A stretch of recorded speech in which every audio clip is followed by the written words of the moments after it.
Welcome to Own It, the podcast where we talk to real estate thought leaders about embracing your strengths, taking your career to new heights, and owning your future. Welcome to Own It. I'm Hillary Saunders, co-founder, chief broker officer at Side, along with my very rumpled co-host Spencer Kroll. Yeah. I love it. But more importantly, we have the founder of DORE, Tim Rist, who's joining us today on our wonderful Own It podcast. Welcome, sir. Thank you. Good to be here. Well, welcome, Tim. I'm beyond thrilled to get into this because I personally love driving over from Central Oregon to the Valley and I see the DORE real estate signs. DORE means what, by the way? Discover Oregon Real Estate. Right. So it's all over. And your story is amazing. So let's start. Why and how did you get into real estate to start with? Okay, at 15, I dropped out of high school and ran away from home. Technically, I was homeschooled, and I had decided that I was going to kind of chart my own course. Started sleeping on friends' couches, riding my bicycle at insane distances to start at community college, and then work as a banner shaker in front of a Domino's Pizza to try to get enough money to, pay for food. And I had generous grandparents who were willing to help me out with my books. And I had this loophole of being still a, high school student who was going to college. So there was this kind of workaround that allowed me to do underage enrollment at community college.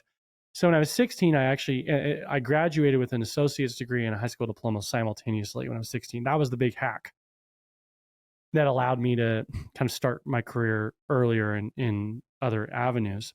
But the problem is when I was 17, I transferred over to Oregon State as a junior, and there was no longer the support of the state paying for my college because I wasn't a high school student anymore. So I had to figure something out. And making pizza and doing construction and baling hay in the summer, like rotating between these three jobs, was not going to cut it.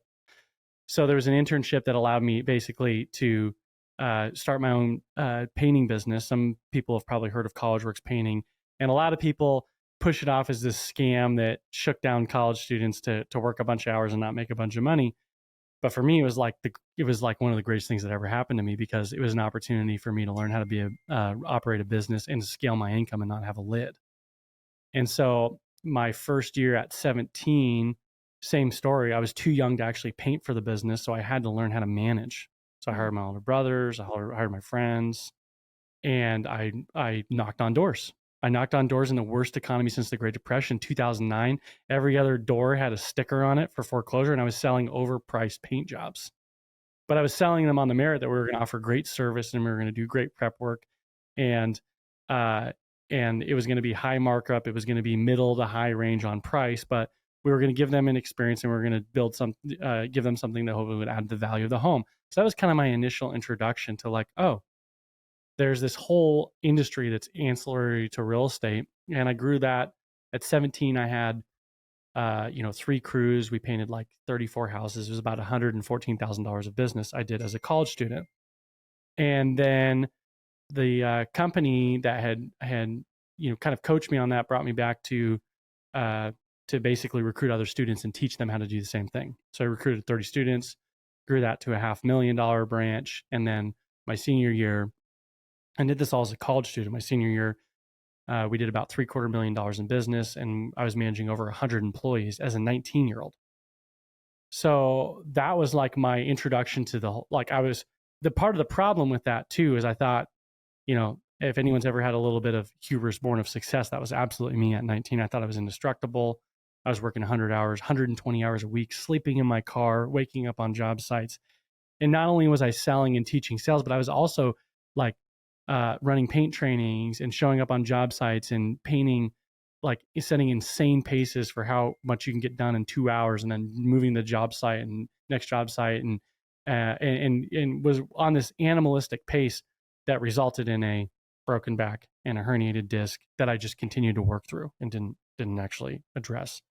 So when I got into real estate, I had this kind of grit hardwired into me from a very young age. And that's what I'll give my parents credit for, is they taught us how to work young. I think my first job was maybe like 10 or 11. But I also had all this great sphere. So long story short, I got into real estate with the same kind of grit, knocking on doors, calling for sell by owners, and calling my sphere. Those were my 3 levers.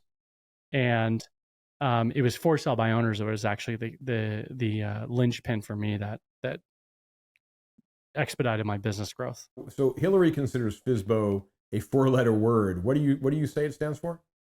I love FSBO is one of my favorite 4-letter words. To me and to my team, it stands for fastest source of business opportunity. And our mindset around this is simply that our real estate income is determined by the quality and quantity of real estate problems that we solve. And if we're looking for the current real estate problems that exist out there, it's all these people that are waving their hands saying, hey, please, I'm trying to sell my house, help me, right? And they all think that they just want you to bring a buyer. And for me, the mindset shift came when I did bring a buyer to a FSBO. I was negotiating these crazy swings. I was getting great deals for my buyers on these for sale by owners. And so one day I decided to tell a for sale by owner, listen, I don't think you want me to bring you a buyer.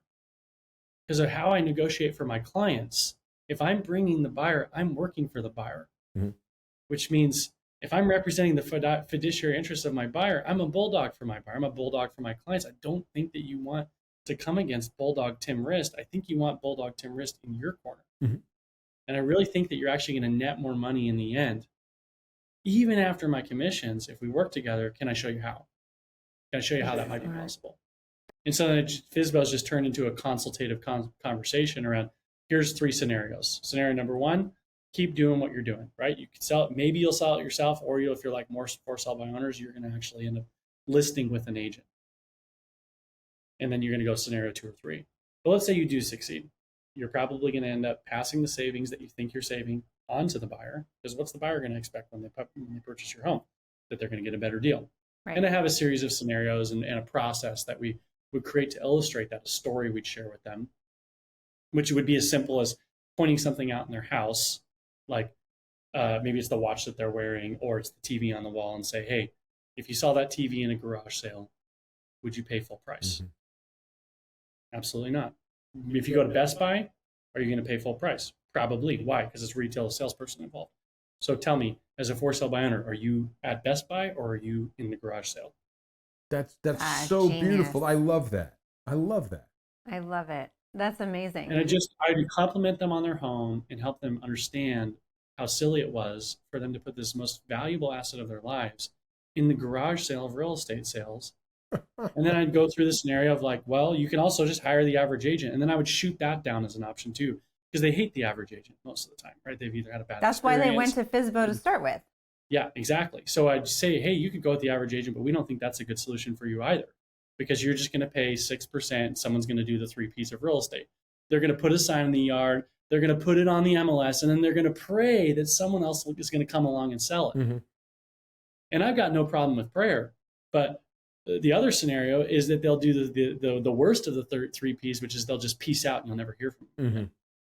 Well, so I have a question for you though. So I mean, the market's been really strong of late. I don't know how many FSBOs there are in your market over the past couple of years.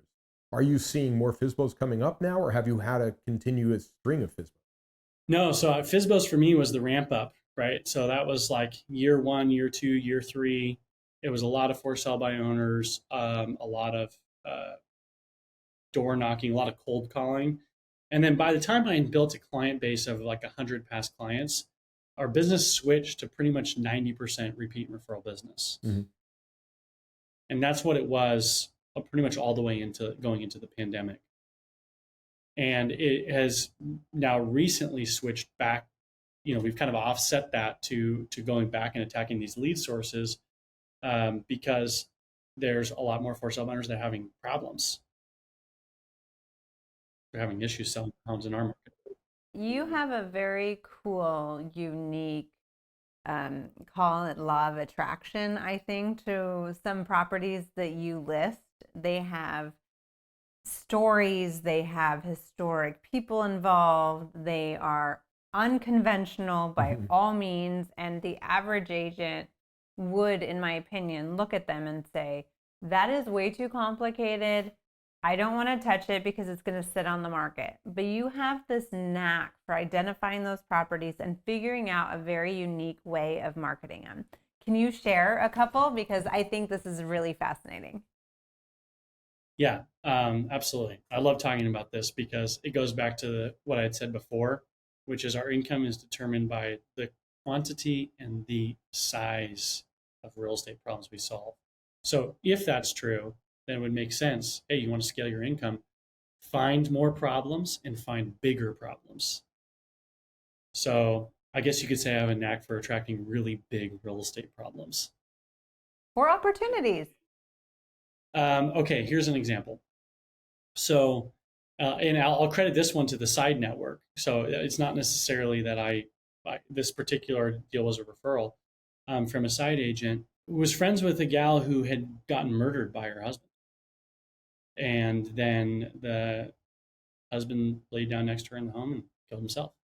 And it's this very storied property that's it happens to be there's so many crazy parts of the story, but again, I'll try to summarize the cliff notes here. I get this side referral, and it's this kind of estate in duress, and then that's the impetus for me getting introduced to it. But then when I start to research this property more, and I go out and meet, there's this kind of rumors of it being there's lore that Steve Jobs actually lived there, or at least he stayed there in part.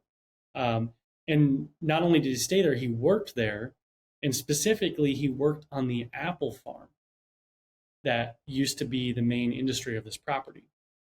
And it's the stories of this property is so deep, and it was actually founded like 7 years before even Oregon was even a state.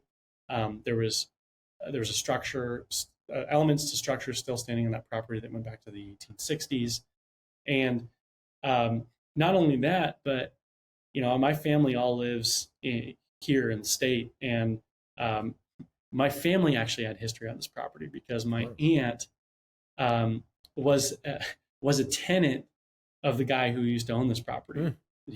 A guy who's now well known by the name of Robert Friedland, billionaire gold miner, and also famous for being exploitive of third world countries. And so my aunt had not so great things to say about Robert Friedland and Steve Jobs specifically, because she helped me verify, along with much other digging I did, including Walter Isaacson's biography of Steve Jobs, where Steve himself credited this property as kind of the origin of the name for Apple computers. So as I'm like researching this property, it's like this horrible sort of what we call a cloud on title, for lack of a better term, of this kind of mysterious murder-suicide that occurred without any warning or indication. And then you go back 40 years ago, and there's this story of the All One Farm, which is this like thriving, semi-thriving hippie commune. Commune, yeah, full-on hippie commune, free love, sex, drugs, rock and roll. And so you could almost, even being out there, picture Steve on his mushroom trips and having their orgy escapades or whatever they did. And also you could totally picture how it was this most serene, inspiring place where someone could solve the world's problems. And ironically, in that same time, this is a story that I actually haven't told, so I'm glad I'm able to share on this podcast. At that same time, a lesser known story is that Steve Jobs was somehow ended up at my aunt's house, where she was living in the shack that should not have been even livable, that Robert Friedland was rented, because he was kind of a slumlord, right? He's sort of renting all these non-livable spaces to hippies and then getting free work and labor off of them in the name of free love. I hope he doesn't hear this podcast, because he may not like it, but hey, here's the truth, right? So Steve Jobs shows up to my aunt's house, and she had a job as like doing typewriting and transcribing. And I don't remember the exact details of her employment at that time, but what I do remember is she'd share the story about how Steve showed up in his kind of eccentric, garlic-smelling, unshowered self and said, one, this house is not livable. There's electrical issues. This place is like an accident waiting to happen. You should not be living here. And two, you need to get a different job. I'm inventing a machine that will change the world and it'll put you out of a job. And he said that to my aunt in the 1970s. That's Just kind of eerie. is baffling to me. Part of the story is, so you have this listing and it's a massive property. It's super unique. How do you even come up with an idea of how to market it and find a buyer? Yeah, great question. So it starts with identifying who's our buyer. And our buyer was a lot of different kinds of potential people. So there's a ton of timber on the property. That was the first logical choice for a buyer is, hey, timber companies are the most abundant buyer. And there's actually a lot of really well managed, probably about 4 million board feet of merchantable timber that was on the property. So it's 367 acres, multiple parcels. So there's an upside. So that was one prospective buyer. But also, it's like I have this challenge of these grieving families. Both families are grieving from this tragedy. No one saw this as the end story for this property. And so there's this other part of me that's like, okay, I'm representing the fiduciary interests of my clients. And if there is a chance for something like this to go viral or to have this dramatic upside because of the story, then it's my job to at least take a stab at finding that unicorn buyer. Right. Who might just want to have something like this to preserve it, to preserve the history, to turn it into a retreat space, to turn it back into a commune. And so we decided that we would tackle both buyer types. So we went the standard route, getting the timber crews, doing all the due diligence, and packaging this as a business decision for a timber company to pick up. And then we also went the route of trying to capture the romance despite the tragedy. And so that process involved me commissioning my brother to write a composition. And your brother's a classically composer, trained, right? Yeah. So my brother's a composer. He's a musical phenomenon. And so he wrote this really brilliantly composed song. And the chorus of it is the words are, "Here is where you may find me, where I write my story." And the words themselves are not that significant, but you can see, we did a video where we actually, during the open house, he did a live performance of this song. And of all the instruments. So That's what it was. Yes. Okay. Yeah, I didn't put two and two together. I didn't know that, but I saw. Well, the missing part of the story is, here's where you can find me. I can write my story. And they had that typewriter from the dorm room. No. Anyway. No. Well, we had the MacBook out there. We had the MacBook out there for the video prop. But the reason why I shared the story about Robert Friedland and Steve is because it kind of was part of this property. Like they had this sort of strange connection right out of the gates that followed to Robert being really a key influence in Steve's life. And then Steve, in the end, as he's reflecting on it, kind of in sadness, talking to Walter Isaacson, said it was really a bummer to find out that someone who I looked up to so much turned out to just be a gold digger, both literally and figuratively. Yeah, that's crazy. And so that's not a part of the property story. So it's like, how do we take all this and then put it out there, something? And music did, I think, the best job. So we created an agent guided tour, which is kind of this brand we have of like, let's immerse someone in the story. So I walk people through, some of the excerpts of from Steve Jobs of the biography, some of the elements of the property, and that's kind of one marketing piece. And this is my long answer to your question. The second marketing piece was this sort of musical immersion experience.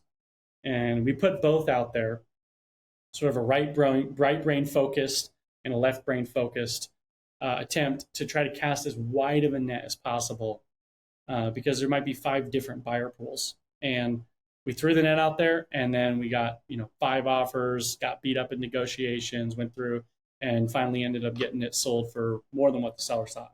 That's amazing. Now I'm tempted to go write a musical about a condo that I have a co-listing. And here it goes. I have this is good. I'm going to start working on the overture tonight after I run my marathon from the previous podcast.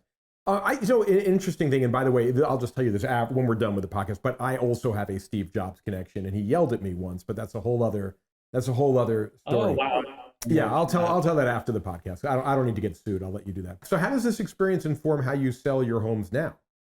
We're experimenting all the time. every listing that we take on, we're kind of setting an expectation with sellers, especially on luxury pieces, that, you know, when we pick a price, for example, we're headed into uncharted territory with the market. So everything is a test the market experience to a degree. Now, what we're going to do is we're going to take models and systems, processes that we know that work, and then we're going to add our creativity on top of those.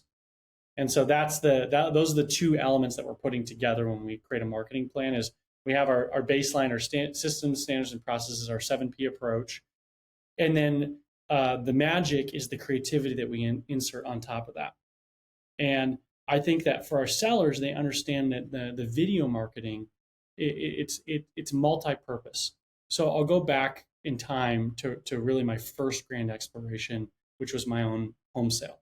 And I was making this home sale, you know, kind of in duress, in a divorce situation. It was sort of tragic because it was the house that, you know, it was the only house that my daughter had known, where she took her first steps. No one was stoked about selling it, which is sometimes the case in a selling situation. And so I realized, like, oh my gosh, I have an opportunity here to really immerse myself in the selling experience that I've been walking so many people through, but have been kind of disconnected from. So to answer your question, like, how does this inform future marketing? Well, between the All One Farm and my own house sale, step one is like focusing on the compassion of the experience. Like take the time to slow down, to really feel what the hell's going on. I think you're extremely comfortable with not just creativity, but taking risks for the benefit of your client, right? Is spending the time to understand what the situation is and how you can do right by that client, whether it's trying something new, like renting a helicopter, having a score created for your listing, or whatever it is. Like, I have not heard somebody who's so comfortable with risk. And I wonder, you know, even though it's not your last name, it's very close, one letter off. But is it because of your background, your life experience? What makes you so comfortable with just risk in general? I'm not comfortable with risk, really. Like, okay, I'm high on my risk tolerance in my investment portfolios. So in that regard, like, I'm comfortable with risk, but I think really it goes back to the answer to that question. I think goes back to when I was 17 and I was really uncomfortable. Yeah. And I had been uncomfortable. I became accustomed to discomfort at an early age. And as I was looking at, like, what am I going to major in college? Like, what am I going to do with my life? I didn't know how to answer that question when I was 17. As a junior, right? I should know, like, I've got an associate's degree and there's all this pressure to, like, pick what you're going to do. But what I did know is that I wanted to be comfortable being uncomfortable. Mm-hmm. And so when I was looking at all the list of, like, majors that I could pick from, I just like isolated on the two things that scared the shit out of me the most. And, like, the first thing was nuclear engineering, because I wasn't good at math and I did not like chemistry. And so I was really thinking about going and majoring in nuclear engineering. And then the thing that I knew that was actually scarier than that was public speaking. That was my greatest fear. Oh, hands wow. down. Right? I didn't see that one coming. Grew up as a sheltered homeschool kid. And so, so at 17, I ended up deciding that I was going to major in speech communication, which I found out later was actually a really easy major.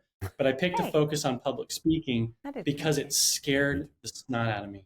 We're laughing over here because we also majored in communication. Yeah. Oh, you're fellow speech comm majors. All right, I love it.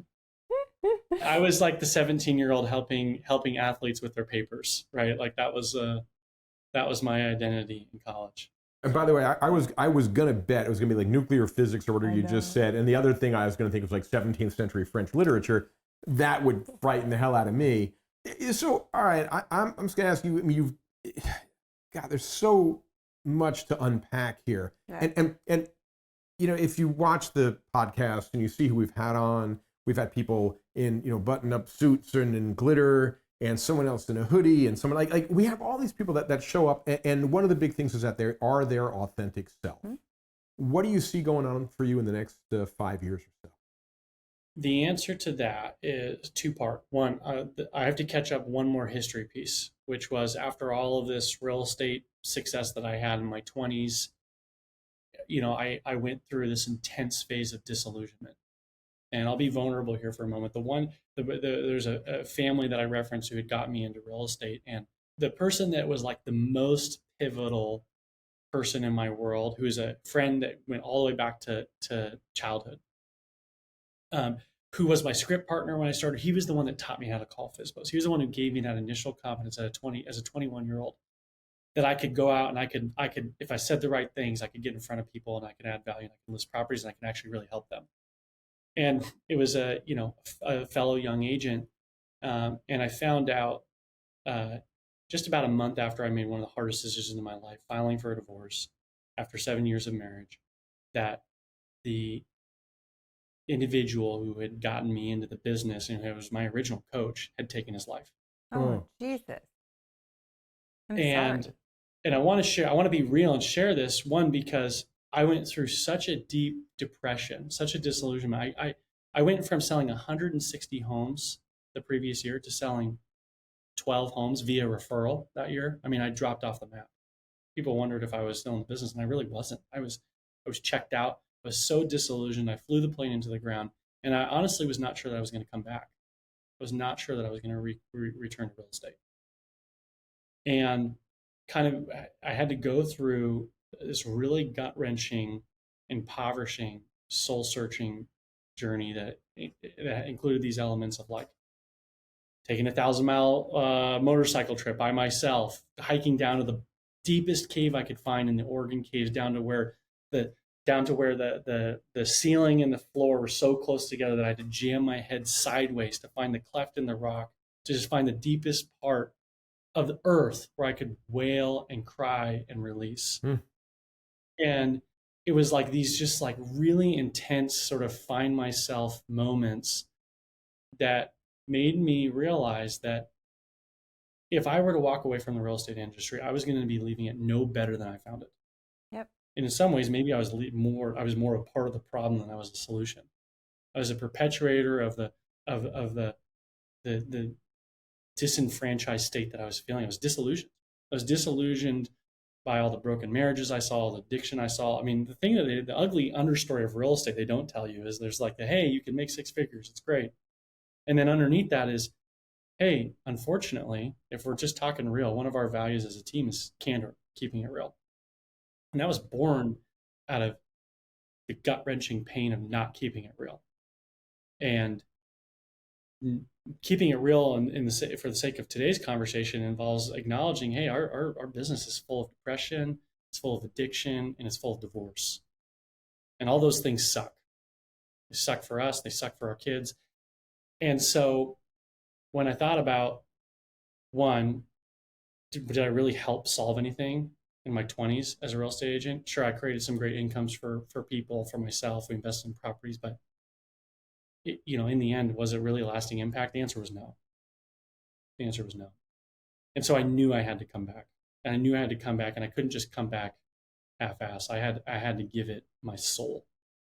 And I had to bring not just my authentic self, like I couldn't just keep bringing my mind to my business. I actually had to bring my heart to it.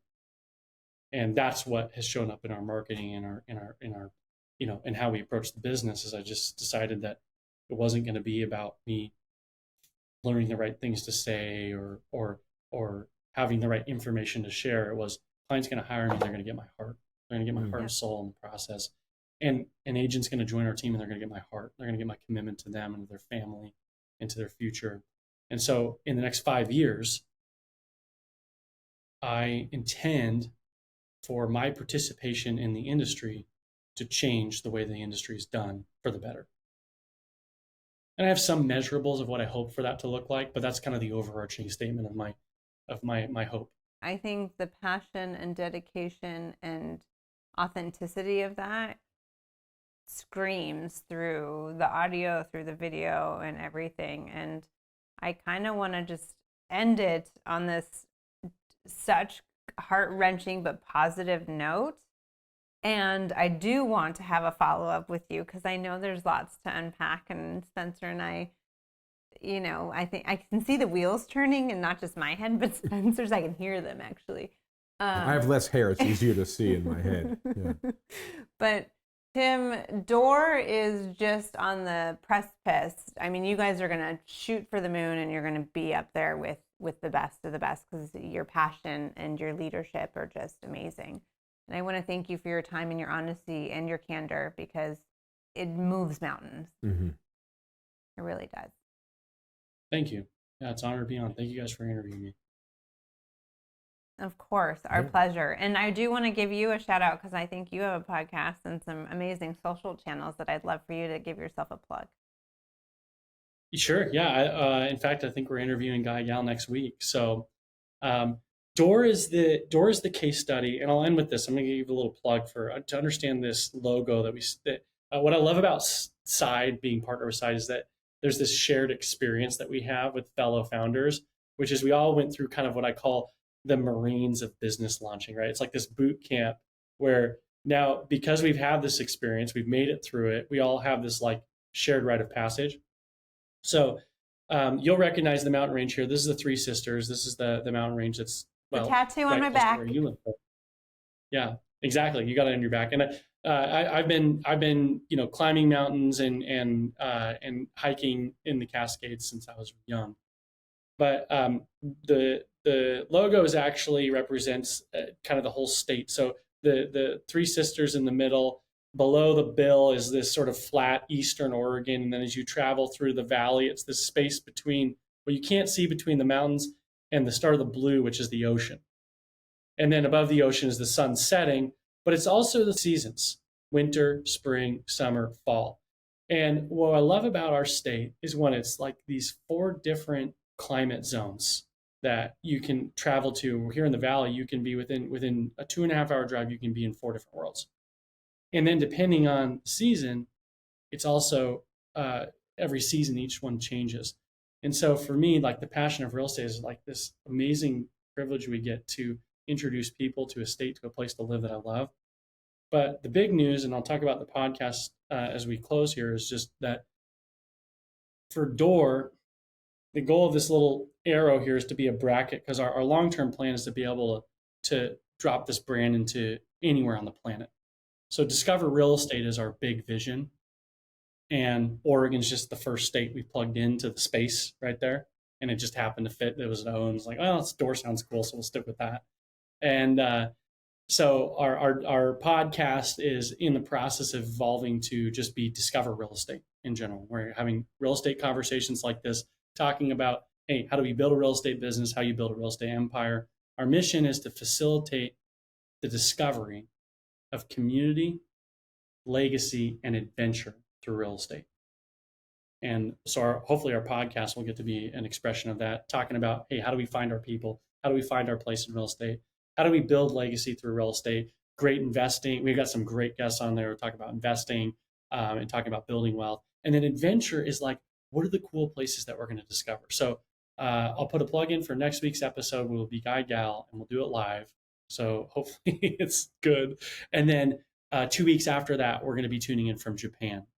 And that'll be our first experiment at like international, hey, let's talk about real estate in a different country. That's very cool. You guys are going to be a part of the Failed Forward journey if you tune in. I love it. I love it. And just as a final sign off, the Three Sisters are faith, hope, and charity. And I think you exude all of those. So thank you, Tim Rist. Thank you for joining us. Spencer, as always, been, I don't know, I need a drink after this one. Tim's like expired. No, this is a very different energy for me. And it's like, but what's amazing is how attractive you are in terms of your sincerity and everything. And just knowing what you've been through that would crush most people so many times. And here you are, just this mellow guy that's like wants to change the world. And you just want to give back to everyone else. So that's really inspiring. That is really. So I'm going to go have a drink for you, and I will cheers you, and I will cheers to you as well. Right, Spencer? Yes, and by the way, on my back tattoo is herring. Let's not go there. Let's not go there. Well, thank you. Thank you, Tim, very much. And we will see everyone on another episode of Own It coming up. But if you want to get a hold of either us or Tim, you can always email us at ownit@side.com. Thank y'all. Tim. Thanks, guys.